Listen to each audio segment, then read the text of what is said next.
ඔය මිනිස් දින කතාව මෙන්න මෙහෙමයි හැදෙන්නේ. ඔයා ඉස්සෙල්ලාම ඔය මිනිස් දින ගන්න දෙක ගාව මොකද්ද කරන්නේ? මියන්න දාන්න. ඒ කියන්නේ මොකවද? මිනිස්සු. මිති මතක තියාගන්නකො. මිනිස්සුයි දිනයි. හරිද? මම මේ පැත්තෙන් යන්න නැත්තම් ඉස්සරහට තමයි යන්න ඕනේ. ಗುಣ කිරීමක් විදියට එන්නේ ඕක. මෙන්න මේ. වැඩකින් දැන් හිතන්න මේ තමයි ඔය අපි කරන්න යන වැඩි. හරිද? දැන් ඔය කතා කරන්නේ වැඩකින් නේද? හරි අඩක් නිම කිරීමට මිනිසුන් 6 දෙනෙකුට දින ඕම් බලන්න ඉතින් ටයිප් කරලා තියෙන විදිය. දින මට මතක විදිහට මෙතන දින 4. 4 දාගන්නකො. අපි 4 දාන් හදුවා. දින 4ක් ගත විය. මිනිස්සු 6 දෙනෙකුට අපි දැන් මේ කතා කරන විභාගය ඒ වැඩෙන් හරි අඩක් නිම කරන්න වැඩ සම්පූර්ණයෙන් නෙමෙයි. එතකොට හිතන්න බෑ ලොකු පැටලිල්ලක් වෙන්නේ නැහැ. මිනිස්සු 6 දෙනෙකුට දින 4ක් ගත. ඔය අතන හදාගන්න 4ක් කියලා දෙන්නේ. ඉතිරි වැඩ කොටස නිම කිරීමට තවත් මිනිසුන් 2 දෙනෙකු යෙදුවහොත් එම වැඩ කොටස නිම කිරීමට ගතවන දින ගණන එම වැඩ කොටස නිම කිරීමට ගතවන දින ගණන කීයද? හරි. දැන් මේ වැඩෙන් භාගයක් කරන්න මිනිස්සු 6 දෙනෙකුට දින 4ක්. ඔය එතකොට කෙලින්ම ඕකේ ගුණිතයක් එන්නේ. නංගි මල්ලි. එතකොට මිදි කෙලින්ම ගුණිතය ලියා ගන්න. ඔයා මතක හිටිනවලු. යා කෙලින්ම එතකොට ඔයාට එන උත්තරේ මේ දෙක ගුණ කරාම 24යි කියලා. මිනිස් දින වලින් ගිහිලා තියෙන්නේ 24යි. හරිද? දැන් ඉතිරි වැඩ කොටස නිම කිරීමට තවත් මිනිස්සු දෙන්නෙක් වෙනවනේ. දැන් ආය අලුත් chart එකකට යන්න. හරිද? මිනිස් මිදි. ඔව්. මිදි දිත්තයි හරි මොකක් හරි මතක තියාගන්න. ඉතිරි වැඩ කියන්නේ දැන් මේ හරි වාගෙන් තව භාගයක් ඉතුරු වෙලා තියෙනවනේ. එතකොට ඔයාට එතකොට අහන්නේ තව මිනිසුන් දෙන්නෙක් දානවා. ඒ කියන්නේ මේ 6ට අමතරව තව දෙන්නෙක් නේ. එතකොට දෙන්න කිව්වම මෙතන දෙක දාගන්න එපා. 6ට අමතරව තව මිනිසුන් දෙන්නෙක්. එතකොට 8යි නේ. හරි. එතකොට අවසානට අපේ ඔය අපි හොයාගත්තනේ මිනිස් දින කියලා මේකක්. අපි හොයාගත්ත එක මෙතනට ගන්න ඕනේ. අපෙන් අහන්නේ දින ගාන නේද? මේක තමයි අපි පුරවන්න ඕනේ. ඕක තමයි අපෙන් අහන්නේ. ඉතිරි වැඩ කොටස කියලා අහන්නේ. එතකොට අර මේ භාගය කරන්න ඕන වැඩ කොටස කරන්න ඕන දින ගාන තමයි මේ එන්නේ. සම්පූර්ණ මුළු දින ගාන හරලා තිබ්බොත් මෙතන එන දින ගානයි මෙතන එන දින ගානයි එකතු කරලා සම්පූර්ණ වැඩේට එන දින ගාන හරි. දැන් මේ කියන්නේ මොකද්ද? එම වැඩ කොටසට මේ භාගෙට විතරයි. දැන් මම මේ අතට පාට කරන භාගෙට විතරක් ගියපු අහන්නේ දින ගණන. හරි. කිසි ප්‍රශ්නයක් නැහැ. මෙතන ඔයාලට දැක්ක ගමන් තියෙන චක්‍රය පුළුවන් නම් මේ ප්‍රශ්නේ ඕන කෙනෙකුට පුළුවන්. නේ? චක්‍රය වල නම් ওই ප්‍රශ්නේ ඕන කෙනෙකුට පුළුවන්. 3 වරක් කට 24යි. දින 3ක් වෙලා. ඒතකොට උත්තරේ වෙන්නේ මෙන්න මෙයා. වැය වෙච්ච දින ගානකදී ඉතුරු වැඩ කොටස නිම කරන්න. දින 3ක් ගිහිලා තිනවා මිනිස්සු 8 දෙනෙකුට මිනිස් දින. පළවෙනි එකකින් ඔයා ගන්න ඕන දීලා දින දත්ත වලින් මියන්නයි දියන්නයි දාලා ගුණිතේ මිනිස් දින වලින් ගන්න ඕන 24යි කියලා. අපිට ඊළඟට වැදගත් වෙන්නේ අන්න ඒක. හරි. මම හිතනවා ඒක ගොඩක් පැහැදිලි කියලා. ඊට පස්සේ අපි යනවා 11 වෙනි ප්‍රශ්නෙට. 11 වෙනි ප්‍රශ්නේ කතා කරොත් එහෙම නෝට් ඩවුන් එකක් දාගන්න. ඒ හබි ලක්ෂය කියන එක සමදුරින් පිළිලා තියෙනවා. මම මේක මෙතන කරන්න යන්නේ නැහැ. කව කට්ටකුත් නැහැ. අර පුළුවන්නේ අර මෙහෙම තියලා කපලා සමදුරින් දින කපලා මම ඔය නිර්මාණ කරද්දි වෙනම මේකට කව කටු ගෙනලා මම මේ පාඩම කරන්නම්. එතකොට ඒක බලමු. දැන්ට ඔක පොඩ්ඩක් තේරෙන්නෙම නැත්තම් මැසේජ් එකක් දාලා තියන්නකෝ. මම නිර්මාණ පාඩම වෙනමම ගේන්නම්. නැත්තම් පේපර්ස් වල ඩිස්කෂන් වලින් ගේනවනේ. ඒක වෙනම ඩිස්කස් කරනවා. මම අද ඒකට රෙඩි වුන්නේ නැහැ. මම මේ බඩු මුකුත් නැහැ. අර තියෙන්නේ මෙහෙමයි. අර කණ්ඩාංග තලයක සමුදුරින්නේ. සමුදුරින් කියන්නේ මෙන්න මෙහෙම සමුදුරින් පිහිටලා තියෙනවා. දැන් අපි අර තියලා දැන් හිතන්නකෝ මෙතන A මෙතන B කියලා. එයාලා කියන විදිහට මේක කියන්නේ AC සමානයි BC. හිතන්නකෝ C ගේ පතය කියන්නේ AC සමානයි CBC. කියන්නේ මේ දෙන්නටම සමුදුරින් තියෙන්නේ. එතකොට මේ දෙන්නට සමුදුරින් කියද්දී අපි කියන්නේ දැන් අපි කියන මෙතනට ගන්නවනේ දුර. අපි හිතමු මේ පතය මෙහෙම කැපුවා. මේ පතය මෙහෙම කැපුවා. කැපෙන්නේත් නැහැ. මෙහෙම කැපුවා. ඒ වගේම මෙයාගෙත් ඒ දුරම අරන් ඒ දුරම වෙනස් කරන්නේ මේ දුරම අරන් මෙන්න මෙහෙම කපනවා. ඕකට තමයි පතේ කියලා අපි කියන්නේ. දැන් මම මේක අර කව කට්ට ගෙනල්ලාම කරන්නම්. ඒ ග්‍රීන් බෝඩ් එකේ කරන්න හොඳයි ඊට වඩා පැහැදිලි. ඒක කව කටු යූස් කරන්න පුළුවන් ඒකේ. හරි. ඕකේ අපි යන් ඊළඟ ප්‍රශ්නෙට 12 වෙනි ප්‍රශ්නේ. 12 වෙනි ප්‍රශ්නේ විදිහට අපිට තියෙනවා 12 වෙනි ප්‍රශ්නේ කතා කරන්නේ මෙන්න මෙහෙම එකක්. ඔය පළමු සන්නිකර්ෂණේ වර්ගමූලයක් කියන එක හැදෙන්නේ කොහොමද කියලා දන්නවනේ.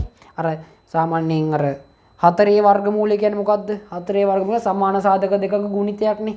සරලම කිව්වොත් කියන්නේ දේවරත් දෙක 4 කියන්නේ 4 මූලය 2යි. ආන් ඒ වගේ. දැන් හදන්න කියන්නේ මොකද්ද? 15 වර්ගමූලයනේ. ඔය 15ෙහි වර්ගමූලය කියන්නේ 15 කියන්නේ මෙහෙම. 15 වර්ගමූලය. 15 වර්ගමූලයේ පළමු සන්නිකර්ෂණයට සොයන්න. ඔය 15 වර්ගමූලයට එනාගේනේ අපි දන්නේ නැත්තේ. හරිද? ඔය 15 එන සංඛ්‍යාව මොන වගේ සංඛ්‍යා දෙකක් අතරද තියෙන්නේ? සාමාන්‍ය අපි ගත්තොත් හිතන්නකෝ 2 වරක් 2 4යි 3 වරක් 3 9යි 4 වරක් 4 16. අන්න අහු වුණා අපිට එතනින්. අපිට එතනින් අහු වුණානේ. මොකද්ද? 3 වරක් 3 9යි 4 වරක් 4 16. ඒ කියන්නේ මොකද්ද? මේක පිහිටන්නේ 3යි 4යි අතර. තේරුණා නැද්ද? මම ඔන්න ආයෙ පාරක් කියනවා. මෙයාගේ අගය පිහිටන්නේ දැන් 15 වර්ගමූලයේ අගය හිතන්නකෝ මූල 15 පිහිටන්නේ කොහොමද කියලා. මූල 15ට දෙපැත්තෙන් තියෙන ආසන්න වර්ග පූර්ණ සංඛ්‍යා මේ මොනවද අර මූල එන සංඛ්‍යා. හිතන්න 3 වරක් 3 9යි. 4 වරක් 4 16යි. 9යි 16යි අතරනේ 15 තියෙන්නේ. නේ? දැන් 16 මූල. දැන් මේක ගත්තොත් මේකේ 16ට මූලයක් තියෙනවනේ. මෙයාගේ මූලනේ 4. ඊට පස්සේ ආයි මූලයක් තියෙන එකම සංඛ්‍යාව 9 නේද? එතකොට මූල 9ට නේද? එතකොට මේ සංඛ්‍යා දෙක අතර තියෙන සංඛ්‍යාවක් තමයි අහන්නේ. හරි. ඊළඟ ප්‍රශ්නේ. දැන් ඔයාලට බැලුමට පේනවා බලන්නකෝ. 9යි 15යි අතර ગેප් එක වැඩි නේ. 15යි 16යි අතර එකක් තියෙන්නේ. එතකොට ඔයා දැනගන්න ඕනේ මේ අතර දැන් තියෙනවනේ 3.5. මේකනේ මේ අතර තියෙන සංඛ්‍යාව. හැබැයි මේක නෙමෙයි ඈ. මූලේ මේක නෙමෙයි. තාම හදලා ඉවර නෑ. එතකොට මේ මූල දැන් හිතන්නකෝ ඔය අගය දෙපාරක් ගුණ වෙලානේ මේ අගේ එන්න ඕනේ. දැන් අපි ගන්න ඕනේ හරියටම 15 හෝ 15ට ආසන්නම. 15 අගයට මූල 15 අගයට ආසන්නම අගය තමයි ගන්න ඕනේ. එතකොට අපි කරන්නේ අපි හිතාගමු 3.8 3.8 වගේ මට හිතෙනවා. 8 ගුණ කරමු 8 වරක් 8 64යි 6ක් ඉතුරු 8 වරක් 3 24යි 30යි ඊට පස්සේ එනවා 3 වරක් 8 24යි 2ක් ඉතුරුයි 3 වරක් 3 9යි 12යි 11යි. එතකොට එනවා 4යි 4යි 4යි 4යි. 14.44යි නේ 14.44 තව ටිකක් එන්න තියෙනවා නේ. දැන් මේක 100 වුණොත් නේද මෙහෙට බග් ගාලා පයින්නේ. අපි ගමු බලන්න නිකමට 3.9 3.9 ගුණ කරලා.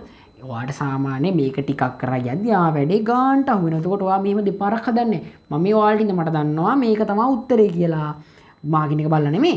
ඒක දැක්කම හිතෙනවා. ඔයා හදලා ප්‍රැක්ටිස් එක මත ඔයාට උතන තේරෙනවා. 9 9 81යි 8ක් ඉතුරුයි.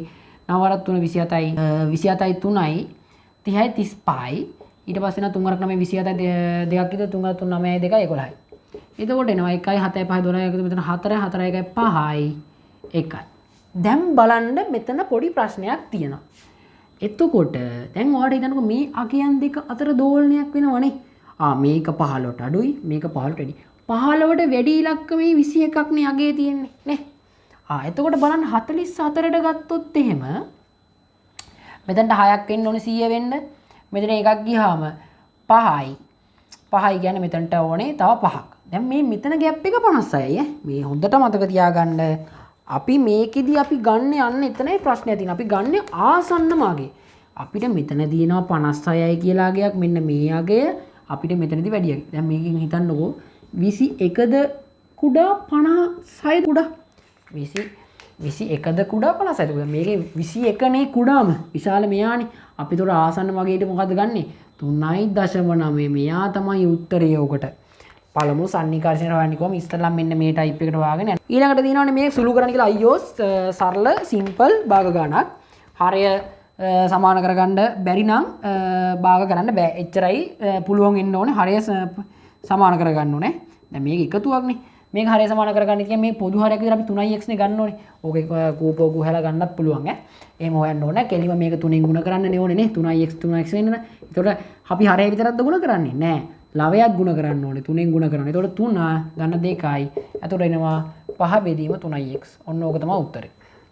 අපි ටග් ගාලා හදායන් ඕක වීඩියෝ එක ස්ටොප් කරලා බලා ගන්න. ඔන්න ඊළඟ ප්‍රශ්නේ. ওই රූපේ නැති ප්‍රශ්නේ තමයි ඔන්න ඔය තියෙන්නේ. ඕකේ තියෙන්නේ නංගි මල්ලි ප්‍රධාන තියෙන්නේ මධ්‍ය ලක්ෂ ප්‍රමේය. ත්‍රිකෝණයක මධ්‍ය ලක්ෂ ප්‍රමේය කියන්නේ මොකද්ද? මම ප්‍රමේය කෙටියෙන් කියන්නම්. ওই ප්‍රමේයන් ඔක්කොම මම ටයිප් කරලා දෙනවා. මෙන්න මෙහෙම ගත්තාම මේ ත්‍රිකෝණේ මෙන්න මේ වගේ මේ පාදයට සමාන්තරව මේ පාදයේ දෙකට බෙදෙන සමාන්තර කොටස් දෙකකට බෙදෙන ලක්ෂයකින් නම් මෙන්න මේ පාදයට සමාන්තර අඳින රේඛාවක්.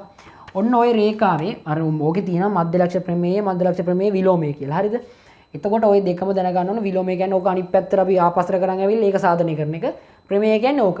මධ්‍යලක්ෂණ ප්‍රමේය කියන්නේ මේකේ දිගේ ඒ කියන්නේ මේ y සමාන වෙනවා 10 බෙදීම 5ට. 10 බෙදීම 2ට sorry 10 බෙදීම 2ට. තේරුණාද? මෙහෙම ත්‍රිකෝණයක් තියෙනවා. මේ ත්‍රිකෝණේ මෙන්න මේ වගේ ලක්ෂය මේ එක පාදයක් මේක දෙකට බෙදෙන සමාන මැද්ද ලක්ෂයක ඉඳන් මේ මැද්ද ලක්ෂයෙන් අඳිනවනේ මෙන්න මෙහෙම රේඛාවක් සමාන්තර මේ පාදයට සමාන්තර. එතකොට මේ y සමාන වෙනවා මෙන්න මේ පාදයේ භාගයට. හරිද? ඒ කියන්නේ y සමානයි මෙතන කීයද? 5යි සෙන්ටිමීටර. හරි. දැන් බලන්නකෝ. දැන් මේ රේඛාව මේ සමාන්තරව නේද යන්නේ. ඒ කියන්නේ මේකේ මොකක් හරි ආනතියක් වෙනස් වෙනවද? නැහැ. ඒ කියන්නේ මේක මේ විලෝමයෙන් කියන්න පුළුවන් මෙයාව මෙහෙම දික් කරාම ඊළඟ පාදේ ඡේදනය කරනවානේ. අන්නේ විලෝමයෙන් අපිට කියන්න පුළුවන් මෙන්න මේ දෙන්නවත් සමාන්තර කොටස් දෙකකට ඡේදනය කරනවා කියලා. එතකොට අපිට ඩිෆෝල්ට් එතන ගන්න පුළුවන් x සමානයි 4යි සෙන්ටිමීටර කියලා. ඔන්න ඔය උත්තර දෙක නේද අහන්නේ. x උයි y උනේ අහන්නේ. ඔන්න ඔක තමයි උත්තර දෙක. ඔය මේ පාදයට සමාන්තර මේක දුවහම දැන් මේ මුළු සමාන්තරාශ්‍රයේ වර්ගඵලය දීලා තියෙනවා 100යි. 100යි වර්ග සෙන්ටිමීටර. ඔය කෑල්ලේ දැන් ඔය කියන ත්‍රිකෝණේ අපි සලකන ත්‍රිකෝණේ තියෙන්නේ මෙහෙමනේ. මේ සමාන්තරයි මේකට මේක සමාන්තරයි ඊට පස්සේ වැරදියට ගන්න එපා මේකට මේකත් සමාන්තරයි මේ පාද දෙකට මේක සමාන්තරයි ඕම් දැන් හරිනේ දැන් කරත් කියන්න එපා මේක සමාන්තර නැහැ කියලා. එතකොට හරියට මෙන්න මේ පාද දෙක දිගින් සමානයි කියලා දීලා තියෙනවා. මම නම් ඔයාලට රෙකමන්ඩ් කරන්නේ මෙන්න මෙහෙම එකක්. හරිද? මේක සම්පූර්ණ දෙකට බෙදන්න. දෙකට බෙදුවහම මෙන්න මේ කෑල්ලක් හිතන්නකෝ මෙන්න මේ කොටස මෙන්න මේ කොටසේ වර්ගඵලය එනවනේ. ඒ කියන්නේ 50යි වර්ග සෙන්ටිමීටර. ඕකත් මේ දෙකට බෙදලා නෙමෙයි තියෙන්නේ. මම මේ අකුරු දැම්මේ නැහැ. මෙතන A තියෙනවා, B තියෙනවා, C තියෙනවා, D තියෙනවා. මෙතන E තියෙන්න ඕනේ. E නියමයි ටයිප් කරන එක නා. EF තියෙනවා. හරිද? එතකොට මේක දෙකට බෙදලා ආයෙනවා 25යි කියලා. මේ ත්‍රිකෝණේ වර්ගඵලය තමයි 25යි වර්ග සෙන්ටිමීටර. ඕක තමයි ගන්න දෙන ලේසිම ක්‍රම. ඊට පස්සේ ආසම න්‍යාසය තියෙන සීනි බෝල ගණන් ජාතියක් මේ න්‍යාස කියන්නේ. ඔයාට මේකෙන් ගත්තොත් එහෙම A level එක මැත්ස් කරනවා නම් ඔයාට මීට වඩා පොඩි දෙයක් තමයි න්‍යාස වලට එකතු වෙන්නේ. ලකුණු සාමාන්‍යයෙන් එක ප්‍රශ්නයක PO පේපරේ භාගයක්. ඒ 14 වෙනි ප්‍රශ්නේ මට මතකයි 14 වෙනි ප්‍රශ්නේ භාගයක් ඈ. 1 3 2. මෙන්න මේකේ ඔයාට මේ න්‍යාස එකතු කරන්න තියෙන්නේ මෙහෙමයි. මෙයාට මෙයා එකතු කරන්න තියෙන්නේ. මෙයාට මෙයා එකතු කරන්න. කියන්නේ යාට යාට ආවෙනික එක පදයකට විතරයි මේ ගුණ වෙද්දී පේල් තීරු එක මම ඉස්සරහට කියලා දෙන්නම්. ඕක දැන් අනවශ්‍ය දික් කරගන්න ඕනේ නැහැ. මම මේ දාලා තියෙනවා මෙන්න මෙහෙම එකක් ඈ. ඒක ඔයාලා සමහරවිට දන්නේ නැතුව ඇති. දැන් මෙන්න ওই ಗುಣ කිරීමක් තියෙන්නේ මෙන්න මෙහෙම එකක්. ওই හේතුව මොකද? දෙකේ නිසා. කියන්නේ පේල් තීරු දෙකයි පේලි දෙකයි. ඒ කියන්නේ මොකද්ද? ওই කියන්නේ මෙන්න මෙහෙම. පේලි දෙකයි තීරු දෙකයි. කියන්නේ මෙන්න මෙහෙම. ඔය කියන්නේ අංක 4ක න්‍යාසයක් කියන එක. හරිද? ඒක වැඩි හිතන්න එපා. අංක 4ක න්‍යාසයක් කියන්නේ. දෙකට එකක් එකතු කරාම 3යි 3ට එකක් එකතු කරාම 4යි 5ට 3ක් එකතු කරාම 8යි 4ට දෙකක් එකතු කරාම 6යි. ඔන්න ඕක තමයි උත්තරේ. සම්මුඛා කියන්නේ එකතු කරන්න අඩු කරන්න තිබ්බත් ඔය වගේම මෙයාගෙන් මෙයා අඩු කරන්න මෙයා අඩු කරන්න මෙයාගෙන් ගුණ කරද්දි මම කියලා දෙන්නම් තියරිය ඊළඟ පේපරේට මම අනිවාර්යෙන් ගුණ කිරීම ප්‍රශ්නයක් දාන්නම්. හරිද? ඊළඟට ගන්න 10 වෙනි ප්‍රශ්නේ ටක් ගාලා අපි හදායන් අපිට වැඩි වෙලාවක් නැහැ. කුලක ප්‍රශ්නයක් තියෙන්නේ. කුලක ප්‍රශ්නයක් තියෙනවා මෙන්න මෙහෙම රූප සටහනක් දීලා තිනවා මම මේ රූප සටහන ටක් ගාලා ගන්නවා. මේ S කියලා තියෙන්නේ මේක අර සර්වඥ කුලකයේ තියෙන කියන්නේ සම්පූර්ණ S කියන්නේ ඒක මට ඔය එයාලා ටයිප් කරන්න ඒ සංකේත හොයාගන්න බැරි වෙන්නදී පන්තියක ශිෂ්‍යයන් කියලා තියෙන සර්වඥවා මේ කුලකය. කියන්නේ මේක ඉන්නේ පන්තියක ශිෂ්‍යයන් තමයි අපි මේක ප්‍රධාන වශයෙන් ඔය කඩලා තියෙන කෑලි වලට. ඒ කියනවා සංගීතය හදාරන. සංගීතය හදාරන ශිෂ්‍යයන් B කියන්නේ සංගීතය හදාරන ගත්තොත් මේ සියල්ල ගෑනු පිරිමි ඔය කියන ඔක්කොම B වලට අයත් වෙන්නේ කවුද? පිරිමි. ඔන්න ඕක හොඳට කියවන්න. ගාන කුලක ගානක වැදගත්ම දේ තමයි කියවීම. හරිද? වැදගත්ම දේ කියන්නේ කියවීම. කියවන එකයි ඊට සාපේක්ෂව ගාන හරියට තේරුම් ගන්න එකයි. මේක විදිහට පළවෙනි ප්‍රශ්නේ අහනවා දී ඇති වෙන් රූපයේ ඔන්න වෙන් රූපේ දීලා තියෙන ඔයාලට කියනවා ඔතන තියෙන්නේ මේක A ඡේදන B. ඕක හදාගන්න A ඡේදන B. ඔය මේක මේලය. දන්නේ නැත්නම් ටක් ගාලා ලියා ගන්න. ඉස්සරහට මාර විදිහට වැදගත් වෙනවා. දන්නේ නැත්නම් මේක ඡේදනය. ඔය ඡේදනය කියන වචනින්ම නිකන් අර තේරෙනවනේ. ඡේදනයක් වෙනවා කියන. දැන් ඡේදනය කියන්නේ දෙකටම ආයති. ඒ ඡේදනය ගන්න අපි දෙකක් තියෙනවා. ඒ ඡේදන මේ B කියනවා කියන්නකෝ. ඒ ඡේදන B කියන්නේ මේ ඒක සංගීතය හදාරන්නත් ඕනේ. ඌ පිරිමි ළමයෙකුත් වෙන්නත් ඕනේ. හිතන්නකෝ ඡේදනයෙන් කියන්නේ දෙකම කන්ඩිෂන් දෙකක් ඒ Aට අදාළ කන්ඩිෂන් එකයි Bට අදාළ කන්ඩිෂන් එක. ඒ සංගීතය හදාරන ශිෂ්‍යයෙක් හෝ ශිෂ්‍යාවක් වෙන්නත් ඕනේ. හැබැයි අනිවාර්යෙන් ඌ B කන්ඩිෂන් එක කියන්නේ මොකද? ඌ පිරිමියෙක් වෙන්නත් එපයි. ඒ කියන්නේ මූ B රවුමටත් අයිති වෙන්න ඕනේ. හැබැයි සංගීතෙත් කරන්න ඕනේ. ඔය කියන්නේ මෙන්න මේ කෑල්ල ගැන මං හිතන්නේ මං කියපු දේ ඒ ප්‍රමාණයෙන් ඔයාලට මේක තේරෙන්න ඕනේ. ඡේදනයකින් කියන්නේ කන්ඩිෂන් දෙකම තෘප්ත කරන්න ඕනේ. මේලෙන් කියන්නේ මේ සේරම. ඒ කන්ඩිෂන් දෙක කරන සේරම. ඒ කියන්නේ දෙකම කරන කට්ටියයි එක එක කරන කට්ටිය සේරම මේලේ කියන්නේ. ඡේදනය කියන්නේ කන්ඩිෂන් දෙකම අර අපි කියන්නේ එකට තෘප්ත කරන්න ඕනේ. කියන්නේ ඒ කන්ඩිෂන් දෙකටම අර සපුරාලන්න ඕනේ. හරිද? එතකොට ඒක ඊට පස්සේ කියන අඳුරකල ප්‍රදේශය වචනයෙන් විස්තර කරන්න ඕනේ. වචනයෙන් විස්තර කරන්න. අර මං කිව්වේ ඌ සංගීතය හදාරන්නත් ඕනේ, පිරිමි ළමයෙක් වෙන්නත් ඕනේ. එතකොට අපිට ලියන්න පුළුවන් මෙන්න මෙහෙම. ඔය වචනෙන් විස්තර කරන එක මල්ලි නංගි මෙහෙමම ලියන්න. අර කුලක අපි ලියන විදිහක් තියෙනවනේ සංගල වරහනක. සංගීතය හදාරන පිරිමි ළමයි. සංගීතය හදාරන පිරිමි ළමයි කියලා ලියන්න. මේක තමයි දෙවෙනි ඒකේ දෙවෙනි කොටසට උත්තරේ වෙන්නේ. මේක පළවෙනි කොටසට උත්තරය.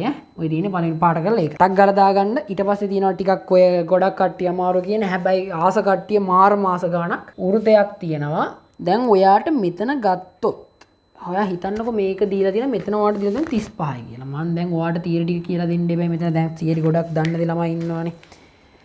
ඕකේ මෙහෙම තියරියක් දෙනවා. මම දැන්ට මේක වචනෙන් කියන්නම්. මං හිතන්නේ ඒ කිව්වත් ප්‍රමාණවත් වෙයි. වෘතයක් ගත්තා කියන්නකෝ. දැන් මේ අපි අරන් දින වෘතේ. මේ කේන්ද්‍රික ඛණ්ඩයේ දිහා පොඩ්ඩක් හොඳට S2 දාලා බලන්න. මෙයාගෙන් වෘතයේ කේන්ද්‍රයේ මත කෝණයක් ආපාදනය කරනවා. පරිධිය මතත් කෝණයක් ආපාදනය කරනවා. මේ තියරිය ඇප්ලයි කරන්න නම් අනිවාර්යයෙන්ම එකම කේන්ද්‍රික ඛණ්ඩයෙන් වෘතයේ කේන්ද්‍රය මතත් වෘතයේ පරිධිය මතත් කෝණය එකම කේන්ද්‍රික ඛණ්ඩයෙන් අනිවාර්යෙන් වෙන්න ඕන කන්ඩිෂන් එක තමයි එකම කේන්ද්‍රික ඛණ්ඩයෙන් ආපාදනය කරන්න ඕනේ. එහෙම ගත්තොත් මේ එකම කේන්ද්‍රික ඛණ්ඩයනේ මේක ආපාදනය කරලා තියෙන්නේ. හරි. එතකොට මෙන්න මෙහෙමයි. මේකේ එහෙම ගත්තාම x සමාන වෙනවා y බෙදීම දෙකට. තේරුණාද කියූප එක? ඒ කිව්වේ මෙහෙමයි. හරිද? අපිට හිතන්නකෝ දැන් මෙතන කෝණයක් දීලා තියෙනවා මෙන්න මේක. හරිද? මෙන්න මේ කෝණය ආපාදනය කරන්න මෙන්න මේ කේන්ද්‍රික ඛණ්ඩයෙන්. එතකොට මේ කෝණයේ අගේ භාගයට තමයි එකම කේන්ද්‍රික ඛණ්ඩයෙන් කේන්ද්‍රයේ මත ආපයතනය කරන කෝණයේ අගේ හරි අඩක්. ඒ කියන්නේ හරි භාගය තමයි එම කේන්ද්‍රික ඛණ්ඩයෙන්ම ඒ පරිධිය මත ආපාදනය කරන්නේ. උදාහරණයක් විදිහට මෙහෙම ගන්නකො. දැන් ওই රූප සටහනින්ම තේරෙන්නේ නැත්තම් මෙන්න මෙහෙම ගන්නකො. හරිද? දැන් මේ කේන්ද්‍රය තියෙනවා. දැන් ওই රූප සටහනේ කේන්ද්‍රය පොඩ්ඩක් මෙහෙට ඇවිල්ලානේ තියෙන්නේ. මේ රූපේ මගේ අන්තිමේදී වෙච්ච දෝෂයක්නේ. දැන් මෙන්න මෙහෙම තියෙනවා. මෙයා මෙතන ගන්නවා 60යි කියන්නකො. මේ චාපක නැත්නම් මේ කේන්ද්‍රික ඛණ්ඩ කොටසෙන් ආපාදනය කරනවා කේන්ද්‍රය මත අංශක. මේ කේන්ද්‍රය මත තමයි ආපාදනය කරලා තියෙන්නේ. කේන්ද්‍රය මත ආපාදනය කරන කෝණයෙන් හරියටක් තමයි. දැන් එයා ආපාදනය කරන මෙන්න මෙහෙම කෝණයක්. දැන් මෙතන මෙන්න මෙහෙම කෝණය මේ එකම කේන්ද්‍රික ඛණ්ඩෙන් ආපාදනය කරන්නේ. දැන් මේ x සමාන වෙන්නේ මොකටද? දැන් මේ වෙති හිතින් කියන්නේ. කවුරුත් දන්නේ නැහනේ. වැරදුනොත් තමන් විතරයි දන්නේ. මේක ඔයා විතරයි බලන්නේ. එතකොට ඔයා විතර තනියෙන් බලන්නේ. හිත ප්‍රශ්නයක් නැහැ. වැරදින්න හරි කියන්නේ. x සමාන වෙනවා 60 බෙදීම 2ට. මං හිතන්නේ දැන් තේරෙන්න ඕනේ. කොහොම තේරුන්නේ නැතත් කලින් සැරේ දැන් තේරෙන්න ඕනේ මේක. එතකොට මේ කෙලින්ම අපිට ලියන්න පුළුවන් x සමානයි y අගේ බෙදීම 2නේ. හරි. දැන් බලන්නකෝ. තව පාරක් හොඳට ඇස්සරලා බලන්න. මෙන්න මේ රූප සටහන පොඩ්ඩක් පැහැදිලි නෑ වගේ. මෙන්න මෙහෙම මේ මෙතනටම සෙට් වෙලා තියෙන්නේ. ওই කේන්ද්‍රික ඛණ්ඩ. දැන් මේ කේන්ද්‍රික ඛණ්ඩයෙන් බලන්න මේ කේන්ද්‍රයේ මත මේ අඳින විදිහත් එක්ක බලන්න. කේන්ද්‍රයේ මත ආපාදනය කරලා තියෙනවා. ඊට පස්සේ එයාම නේද මේ පරිධිය මත මේ පැත්තට ආපාදනය කරලා තියෙන්නේ. මෙයාම නේද මේ පරිධිය මත මේ පැත්තට ආපාදනය කරලා තියෙන්නේ. මම මේ නැවත අඳින්නේ ඔයාලට තේරෙන්න. එතකොට 35 කියන්නේ ගන්න පුළුවන් නේද? මේක විදිහට නම් 35 කියන්නේ දැන් මේ y සමානයි 35 ගුණ කිරීම 2. දැන් මෙයාගේ කෝණේ භාගය නම් මේ තියෙන්නේ මෙයාව ගන්න එයා දෙකෙන් ගුණ කරන්න එපේ. මං කියන්නේ ඒක තේරෙන්න ඕනේ මේ වගේ ඔයාගේ වයසේ හැටියට ඒක තේරෙන්න ඕනේ. එතකොට ඔයා එහෙම හිතලා තේරුම් ගන්න ඕනේ. අර නිකන් අර අනේ අපිට තේරෙන්නේ නැහැ කියන හැම වෙලෙම එහෙම හිතන්න එපා. එතකොට කොහොමද බෑ තේරුම් ගන්න පුළුවන් වුණත් බෑ. එතකොට ඔයාලට මේකේ අංශක 70යි කියලා එනවා. දැන් ඔයාලට පුළුවන් ඕක මෙතනට ආදේශ කරලා x කියාගේ ගන්න. x කියන්නේ මොකද්ද එතකොට? x කියන්නේ මොකද්ද? අපිට පුළුවන් 70 බෙදනවා දෙකෙන්. ඒ කියන්නේ 35යි. නැත්තම් පුළුවන් මේ එකම කේන්ද්‍රික ඛණ්ඩයෙන් පරිධිය මත ආපාදනය කරන කෝණවල IQ සමානයි. ඒ කියන්නේ මෙයා කියන්නේ මෙයා 35යි. මෙතන එතකොට ওই තියරි ටික ඔක්කොම ඔයා ඉස්සෙල්ලාම වීඩියෝ ස්ටොප් කරා නෝට් ඩවුන් එකක් දාගන්නකෝ. මෙහෙම වුණොත් මෙහෙම එකම කේන්ද්‍රික ඛණ්ඩයෙන් වෘත්තයේ කේන්ද්‍රය මත ආපාදනය කරන කෝණේ අගයෙන් භාගයකට සමාන වෙනවා. එම කේන්ද්‍රික ඛණ්ඩයේම වෘත්තයේ පරිධිය මත ආපාදනය කරන කෝණේ අගයට. හරි. ඔහොම ලියන්න. එහෙම ලියාගන්න මේක ස්ටොප් කරලා නෝට් ඩවුන් එකක් දාගන්න. ඔන්න ඔය ලඝු. ඔයාලට මම ලේසි ක්‍රමයක් ටක් ගාලා කියලා දෙන්නම්. ඔය වගේ ගණන් එන කොමන් නේ. ඔය වගේ ගණන් එන කොමන්. ඒ කියන්නේ එනවා බහුතරේ එන්න ඉඩ කඩ දින ගණන් වුණා. ඒ කියන්නේ ඉතින් ඔය එකේ වෙනස් වෙන දින එකම දේ මේ ඉලක්කම් ඉතින් ඒකත් ඉතින් ඔය දර්ශක ඔයා දන්නවනේ 3 වර්ගයේ 3 ගණයේ ඔය වගේ එන සංඛ්‍යා දන්නවනේ වැඩි හරියක්. අපිට තියෙන්නේ මෙයා තියෙනවනේ. අපිට ඕන ඉස්සෙල්ලාම වැදගත් වෙන ඔබ්ජෙක්ට් එක තමයි මෙයා ඈ. මේක ලියන්න කියන්නේ දර්ශකාකාරයෙන්නේ. ඒ කියන්නේ දර්ශකයක් කියන්නේ මොකද්ද? අපි ලියනවා 2 වෙනි බලය. දර්ශකය කියන්නේ මෙයාට අපි කියන්නේ මෙයා දර්ශකය. තීර දන්නේ නැත්නම් ඔය ඔහොම මතක් කරගන්න. මෙයා පාදේ. මෙයාට නැත්නම් කියනනේ බලය කියලානේ. අපි බලය කියලාත් කියනවනේ. එතකොට අපිට පුළුවන් මෙන්න මෙහෙම. දැන් අපි දර්ශකයේ ආකාරයෙන් ලියන්න කියන්නේ දර්ශකයක් තියෙනවා. මේ තියෙනවනේ මෙතන මේ ඉන්නවනේ අපිට මෙන්න මේ ඩයල් එක. මෙයා තමයි අපිට වැදගත් වෙන්නේ. මෙයා තමයි ඩයල් එක. මෙයාගෙන් උස්සන්න මෙයාව තේරෙනවද මං කියපේ? මෙයා ගිහිල්ලා මෙයාව උස්සනවා. 3/4 වෙනි බලය සමානයි 81. දැන් මේක කාට හරි දැන් මං ඒක දැන් මේ වෙලාව හිතන්නකෝ ඕක කොච්චර කියලා දෙනත් ඒ වෙලාවට සැකසයි තයිනා. කෙලින්ම ලියන්න. 3 3 3 9යි 9 3 27යි 27ක් 3 කියන්නේ 81යි. තේරුණානේ? අයින්ස ගණන් එහෙම අදලා ගන්න පුළුවන්. ඉස්සර තියෙන්නේ මොකද මෙයාගේ ලඝු පාදයේ තියෙනවනේ. මේ පාදයේ ගිහිල්ලා මේ ඉන්නේ ඉස්සරහා ඉන්න එක්කන සමාන ලකුණෙන් එහා පැත්තේ ඉන්න එක්කන උස්සන උඩට. එයා උස්සලා තමයි ඔය වගේ දර්ශකාකාරයෙන් ලියන්නේ. ඊට පස්සේ 20 ගන්නකො මේ ටක් ගාලා කතා කරමු. පැයට කිලෝමීටර් 100ක ඒකාකාර වේගයෙන් ධාවන වෙන මෝටර රථයකට පැයට කිලෝමීටර් 20ක්. පැයක් ගියොත් එක පැයකට කිලෝමීටර් 100ක යන ස්පීඩ් එකකින් යනවලු පැයට කිලෝමීටර් 100ක් යනවලු. මෙයා අහන්නේ පැයට කිලෝමීටර් 20ක් යාමට ගත වන කාලය මිනිත්තු වලින් සොයනලු. දැන් මේක මිනිත්තුනේ කියන්නේ දීලා තියෙන පැය. ඔයා හිතන්නකෝ මේක මිනිත්තු කරගන්න. ඉස්සල්ලාම ඔයාට දීලා දෙන ගානේ ඒකක ඔයාට පුළුවන් පොදු සමාන ඒකකයක් බවට පත් කරගන්න. උදාහරණයක් විදිහට මේක පැයට දීලා පස්සේ යනවනේ මිනිත්තු. මූ පැයට කරගන්න. දැන් මම මේකට ඇප්ලයි කරන්න යන තියරිය ඔයාලට ගොඩක් වටිනවා. ගොඩක් ගණන් වලට. අච්චරට මෙච්චර නම් මෙච්චරට කොච්චරද? ඊට අමතරව මම තව ක්‍රමයක් කියලා දෙන්නම්. ඕක ගොඩක් තියරියට යන ළමයි ඉන්නවනේ. දැන් 60ට යනවා 100ක්. අහන්නේ මොකද්ද? පැයට කිලෝමීටර දැන් මේ 100ක් නේ යන්නේ. දැන් මේ මිනිත්තු මිනිත්තු වලින් මිනිත්තු 60ට යනවා කිලෝමීටර් 100ක්. කිලෝමීටර් 20ක් යන්න නේද අහන්නේ. කිලෝමීටර් 20ක් යන්න අහන්නේ. අපි දන්නේ නැත්තේ කවුද? මුට දාගන්න x කියලා.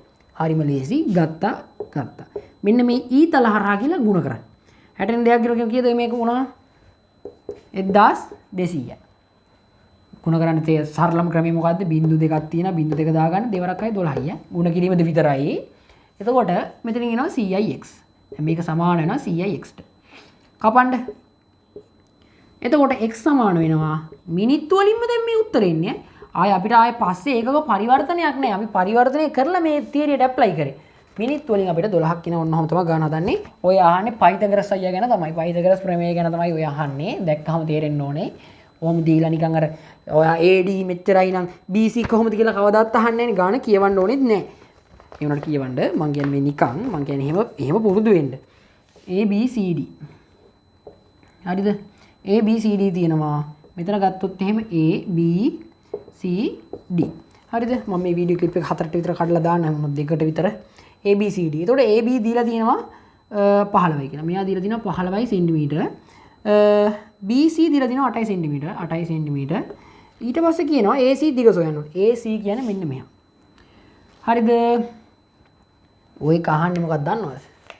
AC දිග හොයන්න පුළුවන් මේ ත්‍රිකෝණේ මේවා අතින් සමානයිනේ සුදු කෝණාසික සම්මුඛපාත සමාන මෙයා 15 මෙයා 8යි. ඕවා මුකුත් දා ගන්න ඕනද නැහැ. ගන්න මේ ත්‍රිකෝණේ. හරිද? ඔයා දැක්ක ගමන් මෙතන පේනවනේ සුදු කෝණයක්. ඔය තියෙන්නේ මෙන්න මේක. අපි ගමුකෝ මෙහෙම. ඔය අපි මේ ත්‍රිකෝණේ ගලවලා ගත්තා. මේ තියෙන්නේ සුදු කෝණය. මෙතන දිග 15 සෙන්ටිමීටර. මෙතන A අපේ අහන්නේ AC දිග B. එතකොට මෙතන 8 සෙන්ටිමීටර. දැන් අහන්නේ මෙයානේ. අපි මෙයාට x කියලා දාගමු. ඔය පයිතගොරස් ප්‍රමේය කවුරු හරි දන්නේ නැත්නම් මෙහෙම කෙලිම මෙච්චරයි. කරණයේ වර්ගය. කරණයේ වර්ගය සමානයි. ඉතිරි පදවල වර්ගවල එකතුවට. ඉතිරි පදවල වර්ගවල එකතුවට. මං කිව්වේ මොකද්ද? පයිතගොරස් ප්‍රමේය කියන්නේ කරණයේ වර්ගය සමානයි ඉතිරි පදවල වර්ගවල එකතුවට. ඉතින් මේකේ කෙලිම වට පුළුවන් ඕන කරණය යුක්ත කරගන්නනේ තියෙන්නේ. මේකේ වර්ගමූලය එහා පැත්තට ගිහිල්ලා වර්ගමූලයක් විතර දාන්න. එහෙනම් මං කියන්නේ මෙන්න මේ විදිහට සුළු කරගන්න. 15 වර්ගය කීයද? 225යි. 8 වරක් 8 64යි. 8 වර්ගය. ඒතකොට මේක එකතු වුණාම ඔයාලට උත්තර එනවා 9යි 8යි 2යි. දැන් එනවා උත්තරේ 289යි. හරිද? මූල 289යි. ඔය මූල 289 ගානටම බෙදෙනවා මෙන්න මෙහෙම. හරිද? ඔය මූල 289 ගානට බෙදෙනවා මෙන්න මෙහෙම. දැන් ඔගේ 17 මූල ඔය කියන්නේ. දැන් මේ 17 තමයි මූල 289 කියන්නේ 17. වාව් එහෙම සාමාන්‍ය එකපාරට එතන හිතා ගන්න බැහැ නම් මෙන්න මෙහෙම ඔයා දල වශයෙන් හිතලා සංඛ්‍යා 9යි 289. තේරෙනවනේ? 289 කියලා උත්තරේ ගානට එනවනේ මූල 289 කියලා එනවා. ඒ කියන්නේ 7යි 17යි උත්තරේ. අපිට පුළුවන් ඒතර 17යි කියලා උත්තරේ කෙලින්ම ලියන්න. 22 හරස්කඩ වර්ගඵලයේ ඝන සෙන්ටිමීටර් 25ක වූ ත්‍රිකෝණාකාර හරස්කඩක් සහිත සුදු ප්‍රිස්මයක් රූපයේ දැක්වේ. එහි දිග 6ක් සෙන්ටිමීටර් ප්‍රිස්මයේ පරිමාව හොයන්නලු. ඔය පරිමාවක් කියන එකේ අදහසක් ඔයාට නැත්තම් ඔය පරිමාවක් කියන්නේ මොකද්ද? අර ඝනයක් කියලා මට මතකද? ඝන මීටර, ඝන සෙන්ටිමීටර එහෙම එකක් සීන් එකක් නේද ඔය පරිමාවක් කියන්නේ. දල අදහසක් ගන්නකො නිකන් ඔය පරිමාවක් කියන්නේ ඝන සෙන්ටිමීටර, ඝන මීටර, ඝන ඩෙසිමීටර ඔහොම පරිමාවක් දෙන්නේ ඔහොම. ඔය ඝනයක් කියන්නේ මොකද්ද? යම් කිසි දිගවල් හෝ ප්‍රමාණයන් හෝ තුනක් ගුණ වෙලානේ. එතකොට අපිට මේ වගේ එක ගන්න පුළුවන් මෙන්න මෙහෙම. දැන් ඔයාලට බලන්න වර්ගඵලයක් දීලා තියෙනවා. පරිමාවක් කියන්නේ මෙන්න මෙහෙම එකක්. හරිද?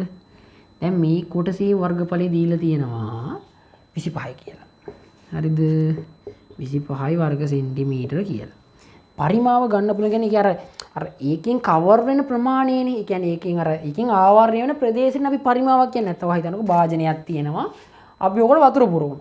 ඔය වතුර වලින් පිරෙන ප්‍රමාණය තමයි අපි පිරිච්ච ප්‍රමාණය පරිමාව ගන්න. මේ පිරෙන ප්‍රමාණයට අර ගන්න ඒ ප්‍රමාණය තමයි ඉඩ ප්‍රමාණය තමයි පරිමාව කියලා ගන්න.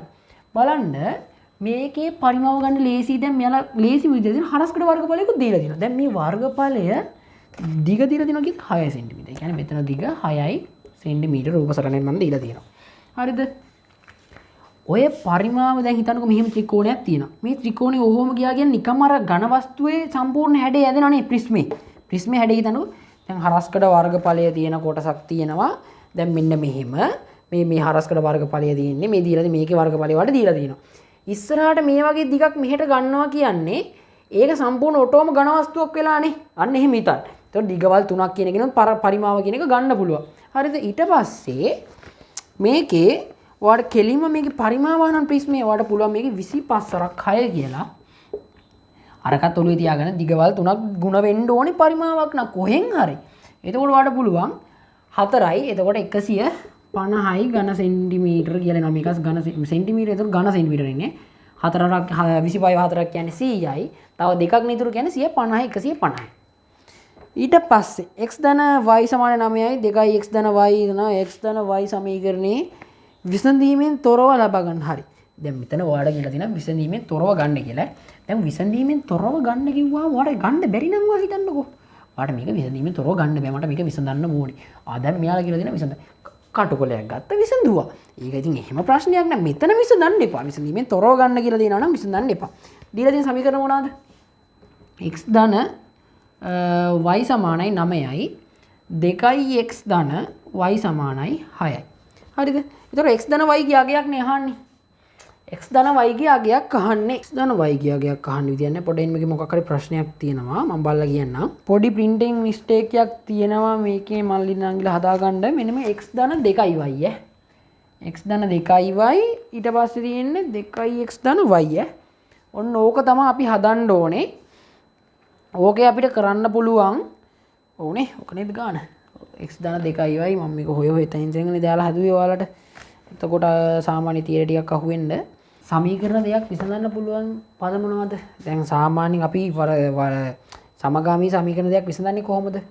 අපි මේකේ x පද හෝ y පද හෝ සමාන අකයන් තියෙන විදිහට අරන් අඩුනේ කරන්නේ බහුතරේ.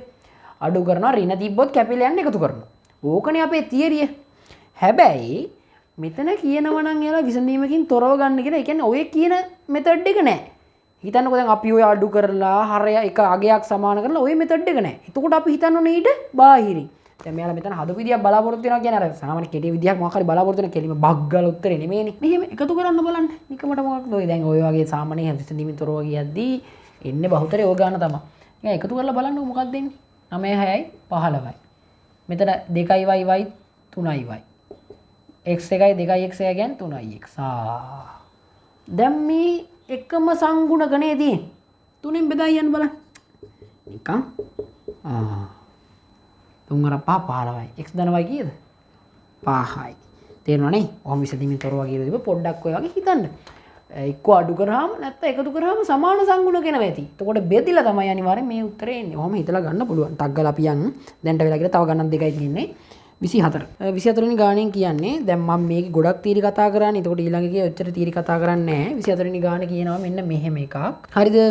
ත්‍රිකෝණේ පාද දෙකෙන් sin θ හැ අගය ගන්නලු. sin θ ඔය ත්‍රිකෝණමිතික අනුපාතයන් තියෙනවා. දැන් මම කියන්නේ මේ θ නේ කියන්නේ කෝණේ sin θ cos θ tan θ. හරිද? ඕක මතක තියාගන්න මම ලේසි ක්‍රමයක් කියනවා. මේක මම කියන්නේ මේ මීට කලින් ලේසි ක්‍රමයක් දන්නේ නැතුව ඔය අමාරුවෙන් සම්මුඛ පාදයේ බෙදීම කරණයේ සමානයි sin θ ඔහොම මතක තියාගෙන හිටපු කට්ටියට සක sin බක cos සබ tan තේරුණාද ඔය තියෙන එක? නිකන් අර සක බක සබ වගේ සීන් එකක් නේද කි? නෑ. සයන්නෙන් කියන්නේ මොකද්ද? සම්මුඛ පාදේ. ඒ කියන්නේ හරි මම ඉස්සලා මේ ටික හඳුන්වලා දෙන්නම්කෝ. සම්මුඛ පාදය බෙදීම කර්ණය. කර්ණය කියන්නේ ඒකත් කියලා දෙන්නම්කෝ. මේ මොකද්ද බයන්නෙන් කියන්නේ බද්ධ පාදේ. ඒකත් කියලා දෙන්නම්කෝ. එතකොට මේකෙන් පොදු අලුතෙන් ආවේ බද්ධ පාදේ විතරයිනේ. බද්ධ පාදේ කර්ණය සම්මුඛ පාදේ බද්ධ පාදේ. ඕම් ඔය අනුමත ටික තියලා ලියාගන්න. ඔයා මේක ඉස්සලා ලියාගන්න සම්මුඛ පාදේ බෙදීම කර්ණය බද්ධ පාදේ බෙදීම කර්ණය සම්මුඛ පාදේ බෙදීම බද්ධ පාදේ. ඔය දැන් අපිට තියෙන මෙන්න මේ කෝණේ. හිතන්නකෝ ඒ වෙනුවට මෙන්න මේ කෝණේ තියලා තිබ්බා කියලා. මෙතන 90යි. එතකොට ඔය වගේම A B C. දැන් මම ඉස්සෙල්ලා මේකට කියලා දෙනවා. මේකට නම් මොකද මේක කියලා දුන්නත් දැන් මේකම කියලා දුන්නොත් ඔයාලා හිතනවා හැම වෙලේම කෝණේ මෙතනම දෙයි කියලා. එතකොට හිතන්නකෝ ඊළඟ පාර කෝණේ මෙතන දුන්නා කියලා. අර කටපාඩම් කරන ළමයාට ඒක කරගන්න වෙන්නේ නැහැ. මේ කෝණෙට තියෙනවනේ සම්මුඛ පාදයක්. ඕකට තමයි සම්මුඛ පාදේ. මම මෙහෙම අකුරෙන්ම දාන්නම්. සම්මුඛ පාදේ කියන්නේ මෙන්න මෙයා කියන්නේ මෙයා. හරිද? කෝණේ. දැන් එතකොට මෙන්න මේ කර්ණය කියන එක කෝකටත් පොදි. සුජු කෝණේ තියෙනවනේ. මෙයා තමයි සුජු කෝණේ. සුජු කියන්නේ අංශක 90ක් සාදන කෝණය. අංශක 90 කෝණයට ඉස්සරහින් තියෙන පාදයක් තියෙනවා. දැන් මෙයාට විදිහට ගත්තොත් මෙයා. එයා තමයි කර්ණය. මොකද්ද? කර්ණය. කර්ණය. අංශක 90 කෝණයට ඉස්සරහා තියෙන එක නා කරණය අපි සලකන ලද කෝණයට සම්මුඛ පාදේ. ඔය දෙකම අතරම ඉතුරු වෙන එකක් තියෙන එක බද්ධ පාදේ කියලා ගන්නත් පුළුවන්. නැත්තම් මේ හිතන්නකෝ. මුට දැන් මේක මම සම්මුඛ පාදය ලකුණු කරලා නැහනේ. මෙයානේ සලකන කෝණේ. කරණය ඇරුණාම එයා පිහිටන පාදයක් තියෙනවනේ. එයා බද්ධ පාදේ නැත්තම් මෙයා බද්ධ පාදේ. ඉස්සලා සම්මුඛ පාදේ කර්ණය ලකුණු කරලා ඉතුරු වෙන එක බද්ධ පාදේ නැත්තම් කෝණේ පිහිටන එක අනිවාර්යයෙන්ම ආයින් වෙනවා කර්ණයට අනිත් එක තමයි බද්ධ පාදේ. කොහොම වට ත්‍රිකෝණමිතික අනුපාතය ගන්න පුළුවන්. දැන් ලියන්න තියෙන්නේ පුතේ මෙන්න මේක. දැන් අහනවා දැන් මේ ත්‍රිකෝණයට අනුව අපි ලියන්න ඕනේ sin θ ගේ මේක අනුපාතය. sin θ කියන්නේ මොකද්ද මේකේ? sin θ කියන්නේ සම්මුඛ පාදයේ වෙදීම කරණය. සම්මුඛ පාදේ මොකද්ද? A C හරණය කියන්නේ A B ඔන්න ඕක තමයි නංගි මල්ලේ උත්තරේ. ඊට පස්සේ AC බෙදීම BC මගින් දැක්ක එක ත්‍රිකෝණමිතික අනුපාතය. බලන්න AC කොහෙද තියෙන්නේ? AC මේ තියෙනවා. AC දැන් ඔය හිතන්නකෝ දැන් අපි ලියාගමු AC බෙදීම BC. ඔහොම ලියාගමු. AC කියන්නේ මොකද්ද? සම්මුඛ පාදේ. මෙහෙම බැරි නම් ලියා ගන්න. එතකොට ඔයාලට ටක් ගාලා පැහැදිලි උත්තරේ ගන්න පුළුවන්. ඒතර කොන්ෆිඩන්ස් එක හරි. මේක 100%ක් හරි කියලා හිතන හිතා ගන්න පුළුවන්. BC මේන් තියෙනවා. බද්ධ පාදය. දැන් ටක් ගාලා බලන්න මෙතන. සම්මුඛ පාදයේ බෙදීම බද්ධ පාදය කියන්නේ මොකද්ද? සබ මොකද්ද? tan θ. tan θ කියලා ලියන්න ඕක තමයි උත්තරේ. හරි ටක් ගාලා ඊළඟ ප්‍රශ්නෙට යන්න. පාද මෙතන සමානයි කියලා දීලා දෙනවා. ඔන්න මම අර කලින්ම පටන් ගද්දිම කියලා දුන්නා නේද? තියරියක්. ඕක උතන්ට ඇප්ලයි වෙනවා. ඉතින් ඕක බැන්න නැත්නම් ඕක දන්න නැත්නම් ඉතින් හරත් ගන්න බෑනේ නේ. එතකොට තේරෙනවද තියරි වෙලාව අරන් කරපු එකේ වටිනාකම? දැන් මේක මුලදී අයියෝ මේක එන හැල්ලක් පැය එකමාරක් කියන ඊළඟ වීඩියෝ එක මම විනාඩි පුළුවන් 35න් ප්‍රශ්න 25ම කරනවා. හැබැයි එහෙම කරලා වැඩක් නැහැ. දැන් හිතන්නකෝ දන්නේ නැති ළමයෙක් ඉන්නවනම් තියරි ඒ ළමයාට හින අසාධාරණයක් නේද කරන්නේ? නිකන් දෙන දේත් කිසි අගයක් නැති වෙනවනේ ඒ ළමයාට. දැන් ඔයාලා බැලුවනට ඔයාලට මේක ඒතර කටපාඩම්. එච්චරයි. ඔන්න මම ඉගෙන වැඩි කියන්නේ නැහැ. මෙන්න මෙතන ගත්තොත් එහෙම සම්මුඛ පාදේ නම් පාද දෙකක් සමානයි නම් ඒ පාද දෙකට සම්මුඛ කෝණ. මම මේ කඩේරියෙන් අඳින්නම් මේ පාද දෙකට සම්මුඛ කෝණ අගෙන් සමානයි. ඒ කියන්නේ මෙතන θ නම් මෙතන θ. හරිද? ඔය එතකොට දැන් අගේ ගන්න බෑද ඔය θ ගේ? පුළුවන්. දෙකක් θ ධන 80 සමානයි 180. එතකොට දෙකක් θ සමානයි 180 ඍණ 80. මම මේ ඔයාලට හින්දා පියවරෙන් පියවර සුළු කරන්නේ. 2යි θ සමානයි 100යි. θ සමානයි 50යි අංශක. දැන් θ ගගේ ගත්තා. දැන් මෙතන θ දාගන්න ඕනද නැහැ. මෙතන අංශක 50යි ඉන්නේ. මෙතන අංශක 50යි ඉන්නේ. හරි. දැන් මොකක්ද? මෙතනින් ගෙඩි පිටින්ම කෙලින්ම ගන්න පුළුවන් සරල රේඛාවක්. ඒ තීරියක් කියලා දුන්නා නේද මේක පටන් ගන්න. මම ඒකයි තමයි කිව්වේ අහගන්න කියලා. දැන් නැත්නම් ඒක මතක නැත්නම් දැන් අහගන්න. සරල රේඛාවක ආපාදනය කරන කෝණය මෙන්න මේ ලක්ෂය මෙන්න මේක කියන්නේ 180යි. අද 180 මේක 50 අඩු කරාම මෙතන කිය දෙන්නේ 130යි. දැක්කද? ඕකෙන් අපිට ලොකු දෙයක් ගන්න පුළුවන්. හරිද? චතුරස්‍රයක සම්පූර්ණ ගත්තොත් නංගි මල්ලි කෝණවල අයික්‍ය 360යි. චතුරස්‍රයක අභ්‍යන්තර දැන් ඔයා හිතනකො චතුරස්‍රය කිව්වහම මෙහෙම එකක් තියෙන්න පුළුවන්. ඔහොම එකක්. ඔය කොහොම ගත්තත් මෙයාගේ ඇතුලේ තියෙන්න ඕන අංශක කෝණවල එකතුව අංශක 360යි. එතකොට දැන් මේ බලන්න මේ කෝණේ ගත්තොත් එහෙම ඒ දෙන්නගේ එකතුව 180ක් වෙන්න ඕනේ. ওই තීරි හොඳට ඔළුවේ දාගන්න. දන්නේ නැත්තම් සිංහලෙන් හරි ලියා ගන්න. මේ කෝණයයි එකතුව දැන් මේ ඩොට් තියෙන කෝණය බෝල අඳින කෝණය. ඒතර ඔය බෝල එකතුව 180ක් වෙන්නත් ඕනේ. හරිද? ඩොට් දෙකේ එකතුවත් 180ක් වෙනවනේ. එතකොට අපිට නිකම්ම ගන්න පුළුවන් නේ මෙතනින් ඩිෆෝල්ට්ම කීයද? x කියන්නේ මොකද්ද? 180 ඍණ 130. එතකොට අපිට පුළුවන් කෙලින්ම මෙතනින් අංශක 50ක් කියලා උත්තරේ එතනත් එනවා. ඉතින් හරි. ඔන්න ඔහොමයි අද පේපරේ සාකච්ඡා කරලා ඉවරයි. මම හිතන්නේ හිතුවට වඩා ලොකු වෙලාවක් ගියා. මොකද මම මේ පේපරේ කරන්න හදද්දිත් මම එක්සාම්පල් එක විතර වීඩියෝ කරන්න පටන් ගන්න කලින් බලනවනේ ළමයි කොහොමද මානසික කියන්නේ දැනුම් මට්ටම කියලා. දැන් මේක බලන්න අපේ අඳුරන කට්ටියගේ නංගිලා මල්ලත් ඉන්නවා. එයාලගෙන් ඇහුවාම සාමාන්‍ය ගොඩක් දෙනාට අර හැමෝටම එක වගේ නෑ. අයියේ මේක තේරෙන්නේ නෑ. මේ වගේ පොඩි ගානක් වුණත් මට මේක තියරි අහුවෙලා නැහැ. ඉතින් මම ඔක්කොම තියරි කියලා දුන්නා. හැබැයි මෙතනින් පස්සේ ගෙන පේපර්ස් වල පාස් පේපර්ස් ටික හෝ වේවා ටක් ගාලා මම කරා යනවා. තියරි මතක් වෙනවනේ එතකොට. අය මට අලුතෙන් ඔය වගේ කියලා දෙන්න දෙයක් නෑ. මම කරන්නේ ටක් ගාලා තියරි ටික කරගෙන යනවා. ඒ නිසා ඔයාලට පුළුවන් මේ ටික පොඩ්ඩක් දැන් මේක ඉවරයිනේ. මේ ප්‍රශ්න 25 ඊට පස්සේ මේක ඉතුරු ටික මම ගේනවා. ඒවට නම් වැඩි වෙලා යන්නේ නැහැ. හැබැයි මේකට තියරි ඕන නම් මට කලින් මේ වීඩියෝ එකකින් කමෙන්ට් එකක් දාලා දෙන්න තියරි ටිකක් ඒ වගේත් මතක් කරන් යන්න කියලා. කමන්න වෙලා ගියත් මේ පේපරෙන් ඔයාලා බැරි තියරි ඔක්කොම අල්ලගන්න. තව පේපර් එක ඔය කරද්දි කොහොමත් අහු වෙනවා. තියරි ගොඩක් බහුතරේ 70ක් වගේ අහු වෙනවා කියමුකෝ. එතකොට ඔයාලට පුළුවන් ගොඩක් ලොකු වැඩක් ඉස්සරහට කරගන්න. ඒ නිසා අනිවාර්ය වීඩියෝ එකකින් කමෙන්ට් එකක් දාගෙන ඉතුරු ප්‍රශ්න ටික දැන් තියෙනවානේ. මේකේ පාර්ට් B එක තව එහෙමම තියෙනවා. එතකොට ගත්තොත් ඒක කතා කරන්න ඕනේ. ඒක කතා කරද්දි ඒක ප්‍රශ්න පහ අනිවාර්යෙන් ලියන්න ඕන ප්‍රශ්න පහක්. ඒක අතාරින්න බෑ. ඔයාලට choices නෑ. එතකොට ඒක කරන්න ඕන විදිහක් තියෙනවා. ඔය වගේම තියරි මුලින් ඉඳන් කියාගෙන යන්න ඕන නම් ඒකත් අනිවාර්යම වීඩියෝ එකකින් කමෙන්ට් එකක් දාලා තියන්න. එතකොට මම ඒකත් ඒ වගේම තියරි පැහැදිලි කරලා මම එමුත් වීඩියෝ දෙකකට තුනකට වගේ හරි දාන්නම්. එතකොට ඔයාලට අර ලොකුවට ප්‍රමාණය දැක්කහම බය හිතෙනවා වගේ කම්මැලි හිතෙනවනේ. ඔය වගේ පොඩි පොඩිව දැක්කොත් අහුවෙන වෙලාවට බලන්න පුළුවන්. එහෙම දාන්න නැත්නම් ඔයාට උනත් පුළුවන් උනන්දුව තියෙනවා නම් ආසාව තියෙනවා නම් අර ඕන දෙයක් කරන්න පුළුවන්. ඉතින් ඒ නිසා ඔයම බල්ලා මට කියන්න හරියට මොකක්ද ඒකේ මොන පැහැදිලි කිරීමක් ලොකුවට ඕනේද නැත්නම් මේ නිකන් ටිකමට කරා යන්නද කොහොමද කියලා එක ළමෙක් හරි බැරි නම් අනිවාර්යයෙන් මම කරනවා. එක ළමෙක් හරි බෑ කියලා දාලා තිබ්බොත් මම අනිවාර්යයෙන් මුලින් ඉඳන් පැහැදිලි කරා යනවා. වීඩියෝ එකේ යටින් කමෙන්ට් එක සෙක්ෂන් එකේ දාලා යන්න කොහොමද පාඩම කියන්නේ අත කරපු ගණන් 25 ඇතුළේ ලොකු දෙයක් තේරුම් ගත්තද දැනන් හිටියට වඩා දෙයක් මොන හරි දෙයක් ඉගෙන ගත්තා නම් අනිවාර්යෙන් කමෙන්ට් එකක් දාලා යන්න. ඒ වගේම බැරි පාඩම් ඉස්සරහට මොන හරි තව ගේන්න තියෙනවා මට ඒවා කලින් දාලා තියන්න. මම ඒකට ඒකට ටියුට් එකක් හදලා පාස් පේපර්ස් ටික වෙනම අරන් මොඩල් ප්‍රශ්න ටික වෙනම අරන් මම ඒකත් වීඩියෝ එකක් කරන්නම්. WhatsApp channel එකේ link එක description එකේ දාලා තියනම් ඒක follow කරලා තියාගන්න. ඒකට group එක link එකක් හදිස්සි හරි දැම්මොත් ඒකට join වෙන්න බය වෙන්න එපා. මම තමයි group admin ඉන්නේ. admin කියන්නේ මම ඕන. එතකොට මම ඔයාලට දානේවා මම වගකීමෙන් දාන්නේ.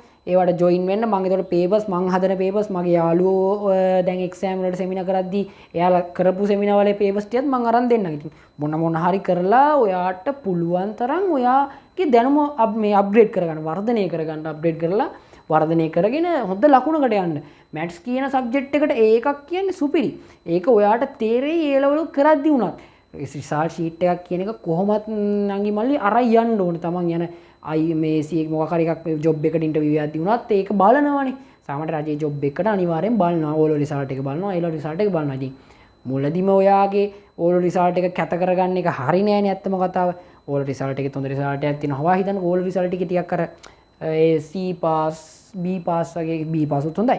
C පාස් S පාස් වගේ තිබිලා ඒ ලෙවල් රිසල්ට් ඒ තුන තිබ්බොත් අර ඒක නිකන් අර Tamanට හරි නෑ වගේ මුලින් ඉඳන්ම ඔය ගන්න ගැම්ම හිම මල්ලා යන්න. කිසි ප්‍රශ්නයක් නෑ. හරි එහෙනම් මම මේ වීඩියෝ එක මෙතනින් නවත්තනවා.